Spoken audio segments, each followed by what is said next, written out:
Hi, boys and girls. This is Ms. Kathy. I'm so happy you've joined me today for another story just for you. The Gate of Pain by Robert Bainum. When I opened my eyes after the splash, a new world lay before me. I saw trees, valleys, plains of pure white sand, green meadows of grass, blue bushes, and a host of fish, angelfish in iridescent blues, groupers, and sergeant fish with zebra stripes. And none of them seemed afraid of me. They swam close as though I belonged there. And that's how I felt, for with my scuba gear I was no longer a prisoner of gravity. I was perfectly balanced with 7 pounds of weight fastened to my weight belt. I could stand on my head or lie on my side with no effort at all. I could go up, down, or sideways with equal ease. At first I was afraid to go very deep, so for about a half hour I paddled around near the surface. I swam under the boat. I watched my bubbles dance merrily to the surface as though they were musical notes. Everything was silent except for the sound of my breathing. After 45 minutes of paddling near the surface, my confidence increased and I began to dive 10 and 15 feet down. The colors that seemed so pretty from the top became even more vivid, so I went deeper. When I got down about 30 feet, I wanted to pick one of the beautiful lavender blue bushes, so I put my feet on the bottom.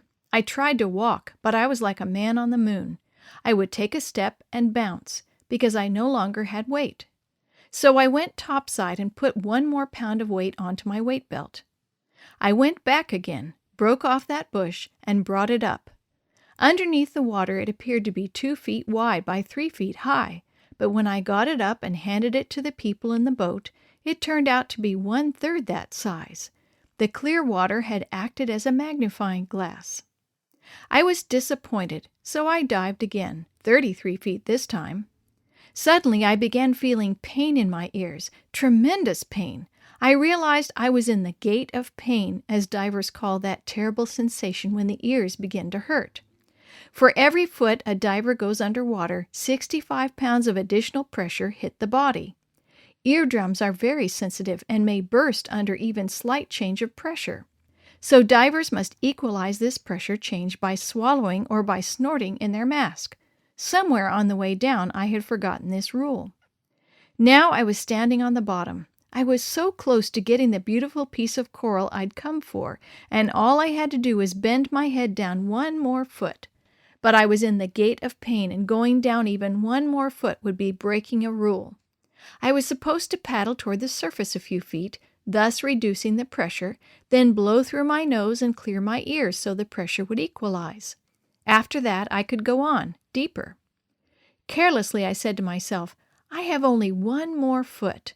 It won't matter this time. So I stooped over, and it happened. I heard a sound like a hissing in my ear. It seemed as though it lasted a full minute. Then cold water hit my inner ear. I became dizzy, dropped the tool with which I was breaking off the coral, released that extra 1 pound weight, and started topside as fast as I could go. Then I remembered. I was breaking another rule. People who surface too fast have died. The compressed air in a diver's lungs is under great pressure, and if the diver comes up even 5 or 6 feet without exhaling, that air in their lungs, which is expanding for every foot they come up, will rupture the small blood vessels, and they may drown in their own blood. I must slow down and breathe out. Up I paddled, slowly now, exhaling the whole time. I came to the side of the boat, and friendly hands pulled me aboard. I was dizzy for 15 or 20 minutes, and my ear hurt. That evening I visited a doctor, and he told me that I had put a hole in my eardrum the size of a pinpoint. I came home from that vacation with a new perspective, and not just of the underwater world.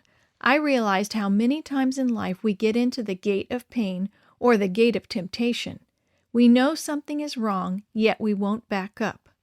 While diving, I learned that if we will just take time, when we are tempted, to back up a bit and study the situation, take time for the pressure of good angels to offset the pressure of bad angels and equalize the situation, we will keep ourselves out of a lot of trouble.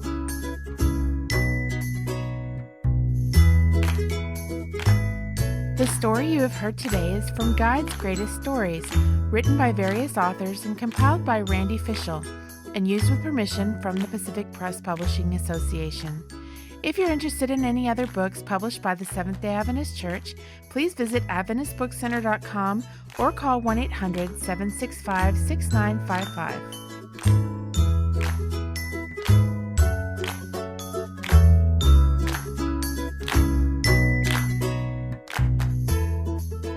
This podcast is a production of the Carolina Conference of the Seventh-day Adventist Church.